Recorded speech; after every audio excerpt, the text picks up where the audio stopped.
huge discrepancy in reach, where Magny will have an advantage over 8 inches. Now for the intros, here's the buff.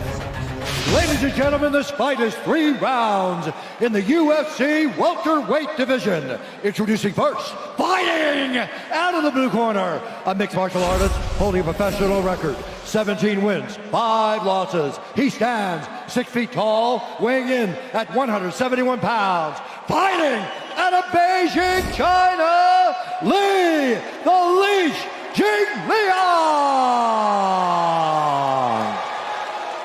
And now introducing his opponent, fighting out of the red corner, a mixed martial artist holding a professional record, 21 wins, 8 losses. He stands 6 feet 3 inches tall, weighing in at 171 pounds.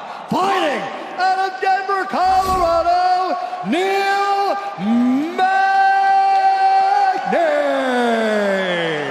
And when the action begins, our referee in charge, Keith Peterson. The no-nonsense Keith Peterson, our referee for this one, at 170 pounds. The beautiful Brittany Palmer is here. Thank you, Brittany.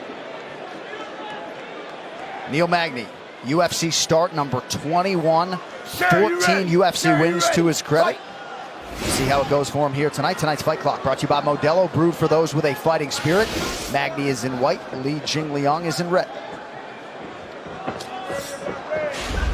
Neil puts him on his back foot right away. Yeah, Neil, tremendous pressure. Neil fights very long, excellent at fighting long. Keeps guys at the end of his punches and kicks.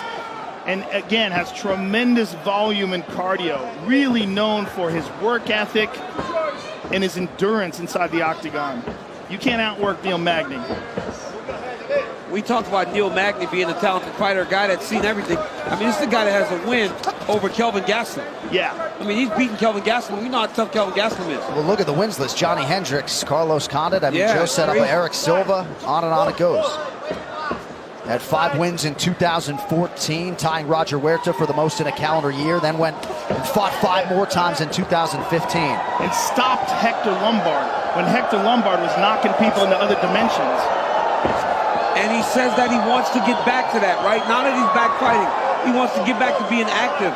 Because for as active as Lee has been, that's been his calling card. UFC 248 is brought to you by Universal Pictures. The Hunt in theaters March 13th. Neil's got the plum here, while Lee is looking to take him down. Interesting. If you were fighting Marco Madsen, you'd be going over the top right there. You don't want that dude on your back. I can't stop thinking about that suplex. It was crazy. Oh, he's so strong. Such good technique.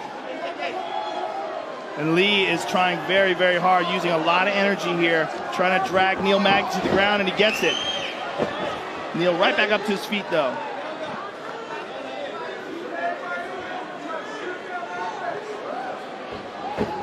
Oh, big right hand on the break. Oh, he hurt bad. He hurt him. Lee hurt him real bad with that punch. Magny retreats. Look at Magny this. looking to change levels on the back Magny's of got the his leech. back. Nice job by Jingliang to turn him, but now Beautiful. and this is really where Neil Magny felt like he could impose his will. It looked like Lee was trying to talk to Keith Peterson. Like he was saying something to the ref. Lee has got to clear his right arm, man. Neil's wrapped all the way around him. He just gets busy with his left hand. Don't worry about it. Just start punching. If you're Neil Magny, just start punching Lee right now until he gets his hand cleared.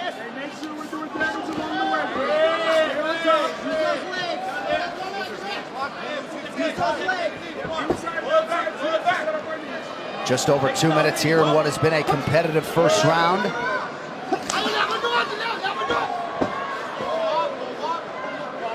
And what I'm seeing so far, the difference is that Neil, as usual, gets off a lot of great volume shots, but when Lee lands, yes, he's exploding on him. And powerful, much more powerful. Big power.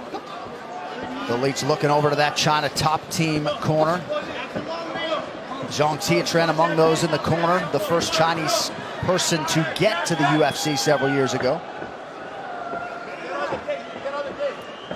We've We've seen some steady technical improvements out of the Leech dating to his UFC debut. That was back in 2014. And we haven't seen Neil in quite a long time, but I'm seeing improvements in his movement.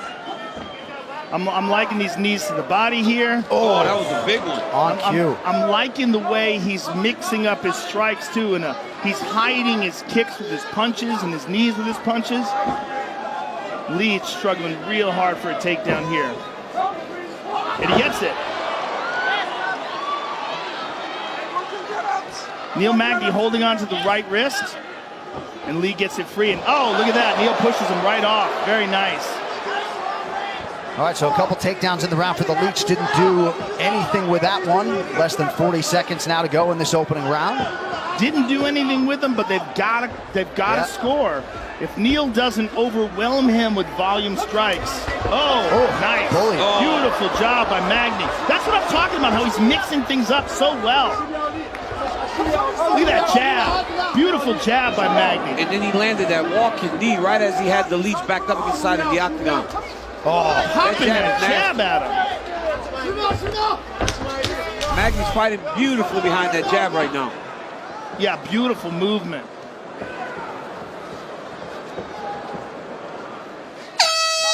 Magny didn't look rusty at all there. Tonight's Corner Cam brought to you by Body Armor Sports Drink. Superior hydration with no artificial flavors or dyes. Body Armor, the official sports drink of UFC. Grab one today at 7-Eleven. It's good for you're gaining, right? You can feel him fading. He used a lot of energy trying to take you down. He used a lot of energy there. You see he's moving slow now. Keep him on the end of the leash, right? Pick and pull. So keep touching with that jab. Watch. Hey, you can't try to out. Oh, use a choice. Just a jab, jab, jab. You are killing him with that jab. Right on the clinch. Look at that right hand by Lee. Boom. A lot of it took the forearm, and it hurt Neil Magny. Got the leg behind, back step. Good trip by Neil Magny. Lee had 2 takedowns in that first round, but honestly, the momentum goes to Magny because at the end of the round, he was really starting to take control, going forward, landing knees, and throwing that beautiful jab over and over, and had Lee going backwards. Nemiroff, bold character since 1872. All right, here we go, round 2. You heard Cody Donovan perhaps say to Neil Magny, volume's a choice. Oh, my goodness. I just love how he's keeping him on the end of that jab. And if Neil Magny's smart, he would get back to range, pop, jab, then let the right hand just set down on him because Lee is not moving his head much to avoid those strikes. And Lee is using a lot of energy trying to get these takedowns, and so far hasn't really gotten much out of that. Well, you talk about Magny's improvement. His improvement is not only in the stand-up and the movement, it's also his takedown defense. He covers Lee's head the moment he gets into the clinch, and then he's reversing the position. Yeah, look at this. Taking him down again. If it wasn't for the fence, he had that. And just controlling underhooks on Jingliang right now. Also, Neil Magny always has this advantage in cardio. His work ethic is just unquestionable. And his cardio is always there. He always knows that he can push it. Yeah. When guys start to fade, he starts to hit the gas. And he's doing that right now. Look, Lee is getting boxed up here inside the clinch, hit with big shots. And Neil's just swarming on him. The Leech better be careful he doesn't grab that fence again, or he might get docked a point. Couple warnings, 3 from Keith Peterson. The law has limits, they don't. See Mark Wahlberg in the Netflix film Spencer Confidential. Watch it now on Netflix. Notice Neil immediately cover his head, right? So not only is he defending takedowns, he's got Lee now just carried his weight. Oh, Look he at got a this. tombstone power driver. I thought he was the power driver. We haven't Oh seen my that goodness. since Bob Sapp and Nogueira. Is that's illegal, right? It's illegal here. In Pride, I don't think it was illegal. Oh, man. It was one of the most brutal fights ever. Bob Sapp and Nogueira. Bob Sapp was 375 pounds with abs. And when he cared. And he when piled Bob Sapp drive cared, Nogueira. right? Yes, When when Bob Sapp cared. He was scary, man. Oh, he was terrifying. Patrick Cote, Nate Marquardt comes to mind as well. Magny, though, unable to finish the technique. Less than 3 minutes now in the round. I think more than anything, he was just looking to get into a better position. Nice shoulder strike there by Neil Magny. He looks fantastic. You're right, though, Joe. You parlay the work ethic with the altitude training. Yes. Tough. And you got to think Neil Magny would work harder, right? Yes. Because he said against Santiago Ponzinibbio, he was not happy with his preparation. Not that he didn't work hard, but he wasn't prepared for everything, wasn't ready to make adjustments. And he heard Ponzinibbio's corner saying stuff like what to throw, where he was going to be, and he was fighting on cue to what they had saw. Beautiful takedown by Magny. Again, Magny just overwhelming him with volume, overwhelming him with strikes and technique and endurance. Neil Magny can do this for days. He's not going to get tired in a 3-round fight. And this is what Neil wanted to show, right? He's better today, better prepared today than he was the last time he stepped in the octagon. And it's showing. It really is. This is as good as he's ever looked. And I think he probably felt a little disrespected by the Vegas oddmakers. Yeah. Well, and it's crazy to think that Santiago Ponzinibbio fight that you referenced, DC, his 20th UFC fight. He did more learning in that fight than really any prior. Just was frustrated he didn't have answers. He's got a lot of answers for the Leech tonight. Look at that jab. Just overwhelming. Well, he keeps his arms extended, and he's really only popping that jab out a foot or so. His arms are already extended, but it just pops him in the face, and he's just got great timing with it. And then again, back to this relentless clinch attack that really drains Lee. Yeah, 6'3" with an 80-inch reach at welterweight's unfair. Final minute of round 2. But again, just stuffing the head, keeping it in the middle, keeping all of his weight on top of Lee. It forces Lee to sit up because of those elbows. Had to get out of there. And look. If you're Team Magny, though, you want him to start trying to find an underhook. But if you're Lee, you got to change it up. Single legs and double legs haven't worked so far. So maybe throw in some trips. Maybe get to the body lock. Oh, beautiful. Flying knee just missed. That one didn't. Oh my goodness. Oh my goodness. Neil Magny's on fire. Neil Magny. And now a takedown for good measure. It's a full mount. Hey, Neil Magny is outclassing him. He's on fire. back, He's man. on fire. He is on fire. Amazing. That's as good as he's ever looked. I agree. And let's take a look at some of that. Look, just beating him up from inside the clinch and just overwhelming him with pressure and with clinch work. And here's a beautiful takedown by Magny. Lifts him up, knee. And this is, I mean, Lee's trying to move his head, but the volume that Neil Magny's putting on him, right hand, left hand, stays on him. Gets the takedown, boom, drops him down, steps right into mount, right at the end of the round. Huge round for Neil Magny. And look at Lee, exhausted. Do you understand? Do you understand? Let's go, Lee. Okay? Hit him harder.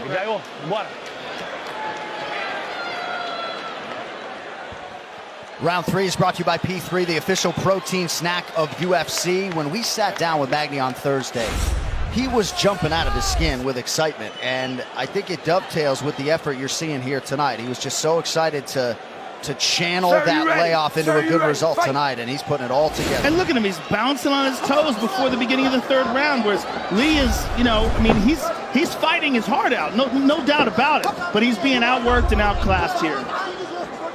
But what Lee still has is game-changing power and gameness, the willingness to throw that game-changing power at the risk of losing a fight. I mean, he's not going to play it safe, and he's doing that right now. And that's the last thing to go. No matter how tired they are, they can still land when they got that power like that. Because Neil Magny can hit him 100 times. It only takes Lee 1, and he knows that. Unofficially, Magny has outstruck the Leech 75-17. The significant strikes 48-14.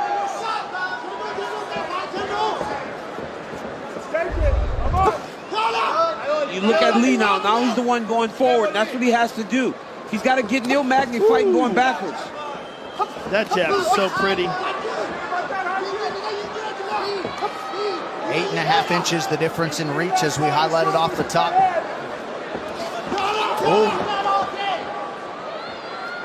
Magny wisely backs up to avoid some of that Jing-Liang power.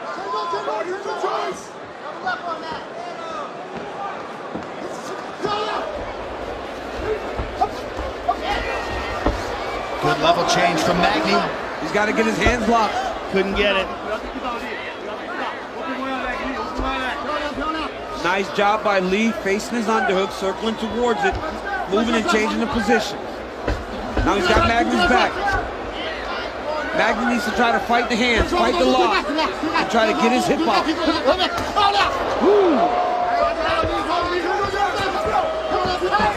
Good head movement by Lee. Still, even the third round of a fight where he's getting kind of overwhelmed, he's still using good defense and trying to present a difficult to hit target. Well, I'd like to see what Neil Magny's highest ranking ever was in the welterweight division, because then you could tell like where Lee is in terms of his career trajectory right now. He's a bit behind. He seems to be outclassed. But at one point, Neil Magny had to be a top 5 welterweight in the UFC. The thing about Neil Magny, and I can't stress this enough, although I have too many times already, he just doesn't fade. He doesn't fade. Yeah. He knows the pace that he can keep up, and he can keep that pace up exactly the same pace through the entire 15 minutes of a 3-round fight. And that's a giant advantage. Well, he was top 10 DC for much of 2017. Go ahead. Okay. The one thing that Lee can look to is when Neil's throwing his jab now, his hands are kind of coming back to his chest instead of back to his face. If Lee can time an overhand right, he might be able to put him up. And let's also not forget, Magny's got UFC main event experience at altitude, 5 rounds with Gastelum. You know, this is a credentialed UFC welterweight. Yes. Which is, again, why I was shocked at the odds makers. It's what have you done for me lately, right? Yeah. He's been gone for a while.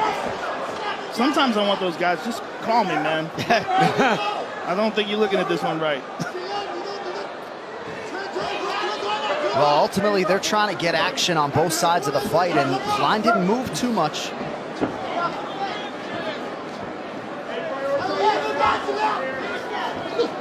Well, I guarantee you, if Neil Magny can fight this way for the next minute and 17 seconds, next odds are going to be very different. Yep. Yes. Now Magny's got his wrist again. He needs to drive him forward to flatten him out a little bit. He needs to flatten Lee out if he's going to get busy. There it is. Starting to flatten him out. Now he can get busy with his left hand. He's doing a nice job of tying up Lee's legs, holding him in this position. Look how he's got that. He's got that wrist. Legs triangle around that one leg. He's got like a lockdown from the top almost. I mean, he is battering. He is battering Lee right now. And he's going to get to mount again. He's going to step over. Oh, no, he's going to take the back. But, like, give credit to Lee because he is not giving up. No. He has to know he's far behind in this fight. But he's not giving up. He's just getting overwhelmed and outclassed. And once again, we're back here, right? Damn! He grabs that wrist, and that forces Lee to react. If Lee doesn't, he gets beat up. Oh, right in the butt. And that's just Neil Magny working, Joe. Like you said, good work. Oh, my goodness. He's just going off. Look at this. Neil Magny. And again, look, like the fight just started. Not even a little tired. What Amazing. a performance for the returning Neil Magny. About as Fantastic. efficient and dominant a performance as he has turned in. And to your point, Joe, maybe the best we've ever seen out of Neil Magny. This fight replay brought to you by Nemiroff, bold character since 1872. Right here, you see Lee in the clinch, land that big right hand, and then he got a takedown in the first round. But honestly, that ended up being the highlight of his fight, because from that point on, Neil Magny dominated every second of this fight. Takedowns, striking, clinch beating, knees, whatever he was doing was working. And he hurt Lee on multiple occasions, especially at the end of the second round. But I mean, it was just all Neil Magny. And for a guy that's been away for as long as he's been, this has to feel good. You get to the third round, more the same, more takedowns, more jabs, more right hands, and now the beautiful ground and pound by Neil Magny. This was about as good as it gets for a guy that's been gone for a while. Former All-Army Combatives champion, National Guard sergeant in the U.S. Army, was training heavily when he was deployed overseas, and likely tonight has produced, remarkably, his 15th UFC win. Now with the official decision, Bruce Buffer. Ladies and gentlemen, after 3 rounds, we go to the judges' scorecards for a decision. All 3 judges score this contest 30-27 for the winner by unanimous decision, Neil Magny.